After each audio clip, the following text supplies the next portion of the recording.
সপ্তাহী রোজা আদায়ের পর মহান আল্লাহ পাক আমাদেরকে ঈদুল ফিতরের আজকে ওয়াজিব নামাজের শরীক হওয়ার তৌফিক দান করেছেন। আলহামদুলিল্লাহ। আমরা বিশ্বাস করি আমরা সকলেই মহান আল্লাহ পাকের রহমত বরকত এবং নাজাত প্রাপ্ত হয়েছি। আলহামদুলিল্লাহ।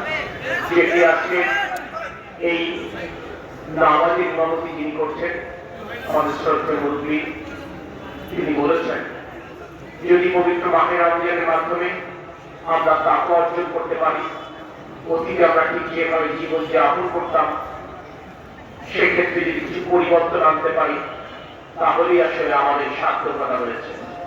আমরা যারা নিয়মিত 5 ওয়াক্ত নামাজ আদায় করতাম না, নিশ্চয়ই পবিত্র মাহে রমজানের সিলায় আমরা 5 ওয়াক্ত নামাজ আদায় শুরু করেছি। আমরা যারা জামাতে নামাজ আদায় করতাম না, আমরা অনেকেই জামাতে 5 ওয়াক্ত নামাজ আদায় শুরু করেছি। এভাবে ছোট ছোট পরিবর্তনের মাধ্যমে আমরা আমাদের জীবনকে ইনশাআল্লাহ পরিবর্তন করতে পারব। ছোট ছোট পরিবর্তনের মাধ্যমে এভাবে আমাদের জীবন পরিবর্তনের মাধ্যমে মহান আল্লাহ পাকের সন্তুষ্টি অর্জন করা সম্ভব। ঠিক একইভাবে আমরাও যদি আমাদের জীবনে এভাবে পরিবর্তন আনতে পারি, আমরা রাষ্ট্রকেও আমাদের সবচেয়ে প্রত্যাশার বাংলাদেশে পরিণত করতে পারবো ইনশাআল্লাহ। সেক্ষেত্রে আমরা যার যার জায়গা থেকে নিশ্চয়ই ভূমিকা রাখবো। আপনারা জানেন একটি বৈশ্বিক সংকট চলছে। এই সংকটের মধ্যে থেকে বাংলাদেশের মানুষের কষ্ট বিবেচনায় সরকার তার সর্বোচ্চ উদ্যোগ গ্রহণ করেছে। কোনোভাবেই যেন খাদ্যপণ্যের মূল্য বৃদ্ধি না পায়, কোনোভাবেই যেন জ্বালানি, বিদ্যুৎ কিংবা অন্য কোনো কিছু মূল্য বৃদ্ধি পেয়ে পবিত্র মাহে রমজানে নতুন করে কোনো কষ্টের কারণ না হয়, এ ব্যাপারে সরকার সচেতন ছিল, সরকার সচেতন আছেন।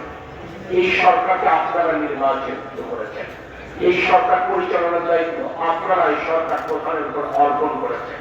তাই আমরা বিশ্বাস করি বৈশ্বিক সংকট বিবেচনায় আমরা আমাদের জীবনের প্রতিটি ক্ষেত্রে নিশ্চয়তা সাধন করতে হবে।